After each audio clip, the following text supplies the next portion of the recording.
У Великой Отечественной войны тысячи женских лиц.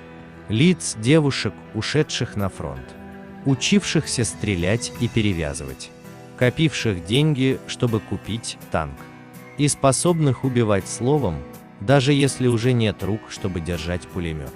Сегодня рассказать о каждой, наверное, уже невозможно. Поэтому из 1000 имен мы выбрали 3. Часть первая. Милая мама, теперь я снайпер. Таня Барамзина, девушка-спасатель.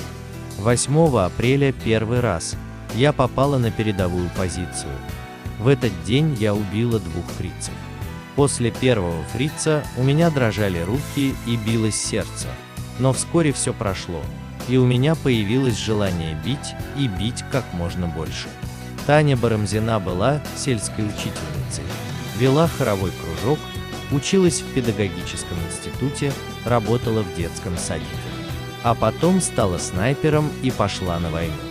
Вряд ли ей действительно хотелось убивать. Просто она была уверена, не может быть счастья, если его не сделаешь своими руками. Таня родилась в большой семье в городе Глазове, Удмуртия. Ее отец рыбачил и дочку научил.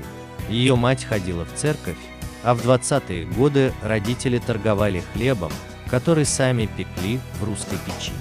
За это в 1930 году их раскулачили. Вывезли почти все вещи, начиная с самовара и швейной машинки и заканчивая эмалированной тарелкой, оцененной в 15 копеек. Даже Библию забрали. Спустя год умер отец Тани.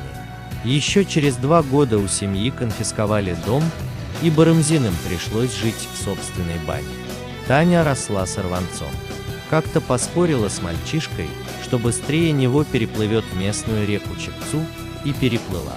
В 17 лет она стала сельской учительницей. Преподавала географию и грамоту в начальных классах. Как и многие ее ровесники того времени, вступила в добровольные оборонные общества и научилась стрелять. Была пионер-вожатой, разучивала с детьми революционные песни, сажала с ними деревья. Однажды даже спасла ученика, провалившегося под лед. Через несколько лет экстерном сдала экзамены в местном педучилище, а затем поступила в педагогический институт в Молотове, ныне город Пермь. Была она среднего роста, карие глаза смотрели ясно и прямо. Характер у нее был настойчивый. Она была самой обычной девушкой, любила ходить на танцы. И все же она среди нас чем-то выделялась. Возможно, тем, что задуманное всегда исполняла. А задумывалась она часто. Нина Бармина, сельская учительница, коллега и подруга Татьяны. Волосы короткие, щеки пухлые, нос кверху, мальчишка и мальчишка, говорила она о себе. Но любила по возможности красиво одеться, могла помечтать о блузке, красивая, как у артистки. Воротничок одинарный, сборочки и черный ремешок. При этом однажды подарила подруге черную юбку, хотя в те годы жилось непросто. Например, чернила школьники сами делали из свеклы и сажи. На войну Таня попросилась сразу же. Но в 1941 году девушек неохотно брали. Она стала воспитательницей в детском садике и выучилась на медсестру. А затем 8 месяцев провела в женской школе снайперов. На фронт ушла в апреле 1944-го. Ей еще не исполнилось и 25. Милая мама, теперь я снайпер. Умею держать в руках оружие и знаю, для чего оно предназначено. Завтра еду на фронт. И если уж мне придется погибнуть, знай, что я погибла счастливой. Из письма Татьяны Барамзиной. Снайпером Татьяна успела убить 16 немецких солдат. Но скоро у нее стало портиться зрение. Отказавшись уходить с фронта, она выучилась на связистку. Но пробыла ею недолго. Таня вообще немного времени провела на фронте. Ее первый бой был в апреле 44-го. Последний в июле. Таня не должна была участвовать в том бою, но упросила взять ее туда хотя бы медсестрой.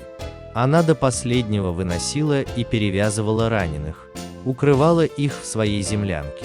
а иногда и бралась за пулемет. Борьба была тяжелая, и советские бойцы стали отступать. У Тани тоже был шанс ускользнуть, но она не могла оставить раненых. И отбивалась, пока не кончились патроны. В наградном листе напишут, что девушку допрашивали, но она не выдала военную тайну. Тело Тани было изуродовано так, что опознать ее удалось только по волосам и остаткам формы. Но трудно сказать, действительно ли фашисты пытались что-то из нее выбить или мучили просто так, для удовольствия. Посмертно ей дали звание Героя Советского Союза. И после войны маме Татьяны даже вернули в собственность дом, конфискованный в 1933 году. Правда, в 60-е годы его снесли. Но улица, на которой он стоял, до сих пор носит имя Татьяны Барамзиной.